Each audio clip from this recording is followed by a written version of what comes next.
There's an interesting statistic that 85% of the industry is founded by Caucasian people, 5% Latina, the next 5% is Black, and the rest is just other, right? The other includes, Asian, whatever, and everyone else, BIPOC, right? And it's interesting that we don't even get a sliver of the pie.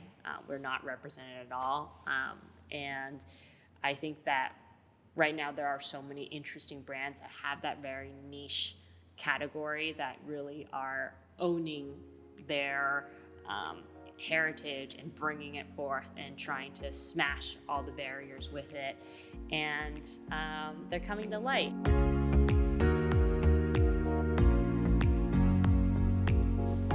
Hey everyone, my name is Felicity and I am the co-founder and CEO of Potli. And for me, cannabis is diversity.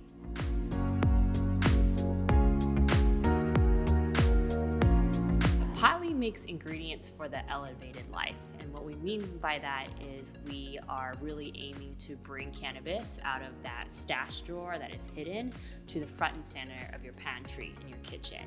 And we make all the essential ingredients like raw honey, olive oil, chili oil, and Sriracha. And they're all meant to be woven into your daily wellness routine.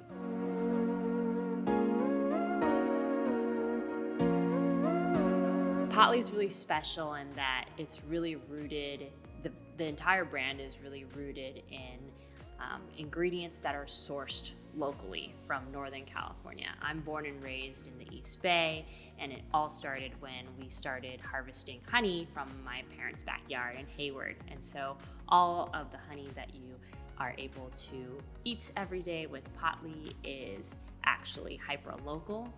And the product's genesis was all started by accident. My mother is an asthma patient, and I noticed that every single morning she made a hot water, lemon, and honey to soothe her throat.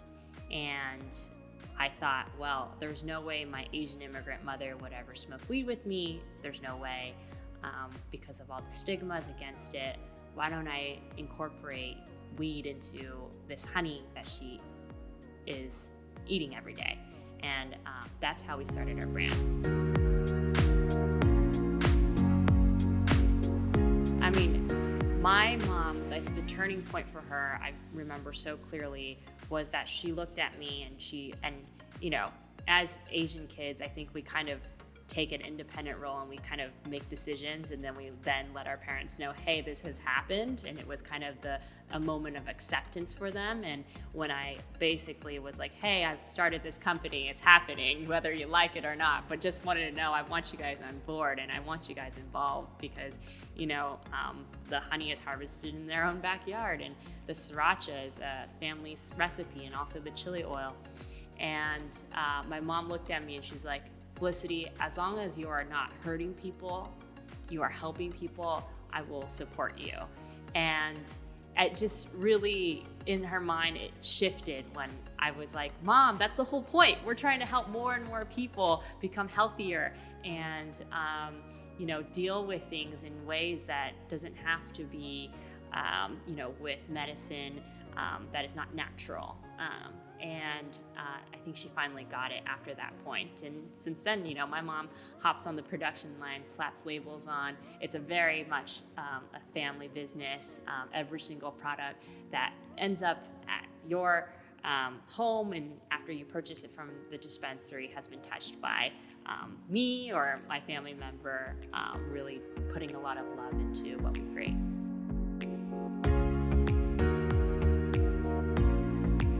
For us, growing up in an Asian culture, food as medicine is like not, something new. And fundamentally, growing up, we didn't take a lot of pills to soothe any ailments. We always were told to drink this or, go to sleep, and then you might feel better if you just kind of pass it through kind of rebalancing the chi that's in your body and creating equilibrium. So that is something that fundamentally was already ingrained into my growing up.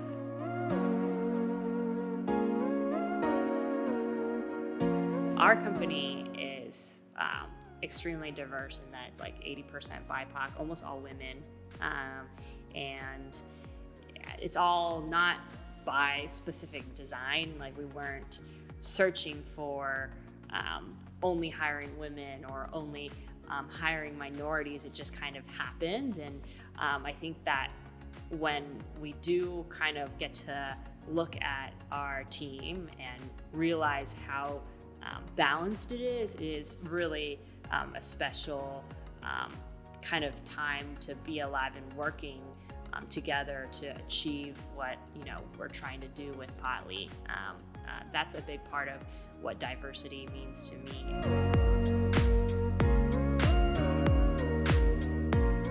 Buy weed from women, buy weed from BIPOC brands. That's just try different things, right? I think there's so many curious products out there and incredible products out there, and a lot of the times it's because one hasn't done enough research, or one is just kind of purchasing what the bud tender is recommending, and the bud tender is probably recommending something that they love, but it might not be perfect for them. I think Harborside specifically is very different and actually bud tends, and that's what I love so much about the store, is because you really know how to represent my product and really tell its story, but it isn't the truth for everyone else. So as a customer, I think one thing that you can do is just do your diligence, like actually research brands, know who's made them, know the story, and know what goes into products. If you realize that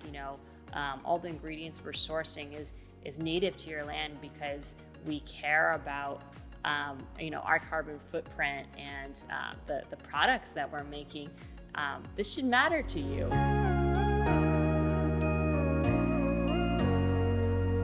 We have a lot of special people that we get to just call friends, except we work with them and we support each other and they support you.